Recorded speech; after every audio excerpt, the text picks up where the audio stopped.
Nosotros seguimos y recibimos a nuestro invitado de hoy, Pablo Sigismondi, geógrafo, viajero. Pablo, ¿cómo te va? Buenas tardes, un gusto estar en el programa. No, muchas gracias a vos por acercarte, Pablo. Antes de empezar por este recorrido de tus últimos viajes, te quería preguntar sobre tu idea sobre Hiroshima, Nagasaki, que se han cumplido hace unos días 70 años del aniversario de la caída de las bombas atómicas, ¿no? Sí, efectivamente. Bueno, tuve la oportunidad de visitar Hiroshima y Nagasaki hace muchos años ya, y verdaderamente es un sitio impresionante por lo que significa desde el punto de vista histórico, porque es un hito, y porque a medida que uno va caminando hacia el lugar, sobre todo en Hiroshima, donde cayó la bomba atómica, la primera, que fue el 6 de agosto de 1945, a medida que uno va caminando, va encontrando señales o especies de placas que van mostrando cómo había quedado ese lugar después del estallido de la bomba. Yo siempre digo que en realidad todos los gobernantes del mundo, todas las personas del mundo que tienen poder y que tienen el poder de decisión sobre el resto de la humanidad, deberían jurar su cargo sobre dos sitios que para mí son emblema de la tragedia humana. Uno es Hiroshima y el otro es Auschwitz. Es decir, yo creo que si pudiéramos hacer que la gente poderosa del mundo jurara su cargo sobre esas ruinas y sobre lo que son en la memoria histórica de la humanidad entera, esos lugares, probablemente se tendría más conciencia de lo que significan las guerras, las armas, los conflictos, etcétera, etcétera, ¿no? Verdaderamente, ¿no? Hablando de armas, leí por ahí sobre tus seminarios, matar en el nombre de Dios, y esto es algo que estamos acostumbrados a leer siempre, ¿no? Y a ver, sobre todo en la parte católica, que es a lo que uno más tiene acceso, ¿no? Todo lo que ha matado la Iglesia Católica. ¿Qué otras muertes en el nombre de Dios hay que nos puedas decir?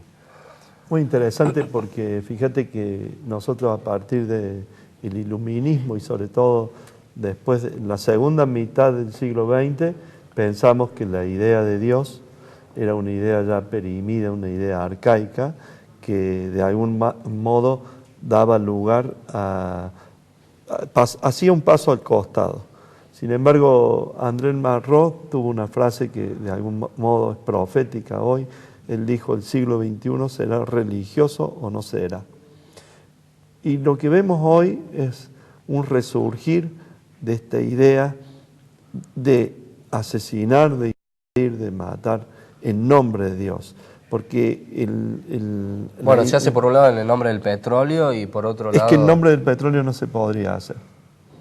Nunca un país invade a otro diciendo... Estados Unidos no fue a Irak diciendo: nos vamos a Irak porque nos queremos asegurar el suministro de crudo que nos hace falta. Claro, bueno, pero... Se pone un argumento religioso, un argumento trascendente, de manera tal de poder justificar ante su propia sociedad y ante el resto del mundo lo que va a venir luego.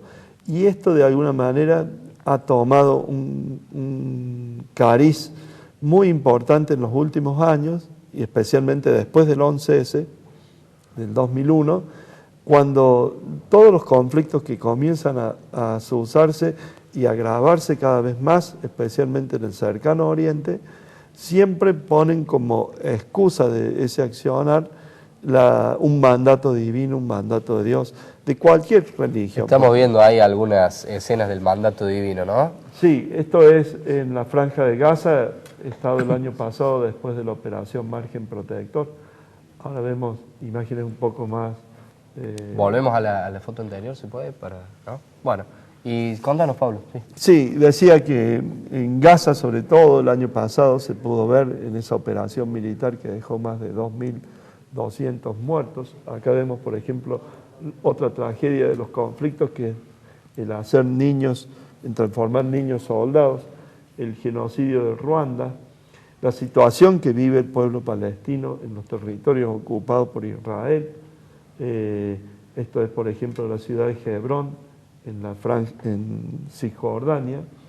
Y digo, toda esta serie de conflictos, el ingreso o la salida de Gaza, que es ese corredor de 1 kilómetro por el que hay que caminar, la división que hay en Cisjordania a través del muro de separación construido de forma unilateral por el Estado de Israel, que divide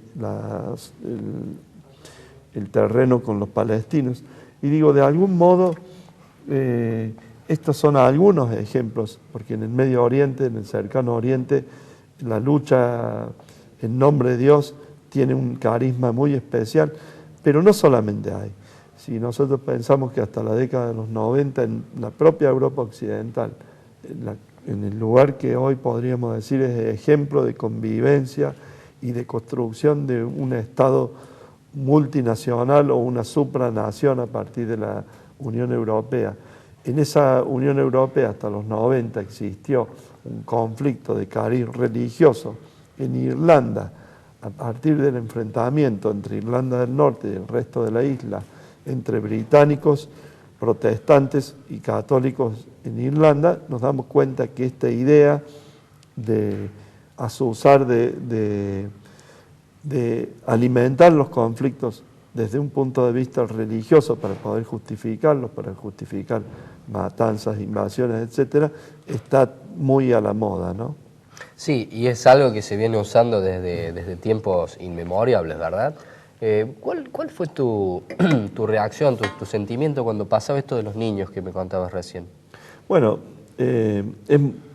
uno no puede dejar de pensar la condición humana, cómo se degrada, y la condición humana cómo va quedando prácticamente al descubierto lo más atroz que los seres humanos tenemos, que es esto de matar o hacer matar a niños soldados.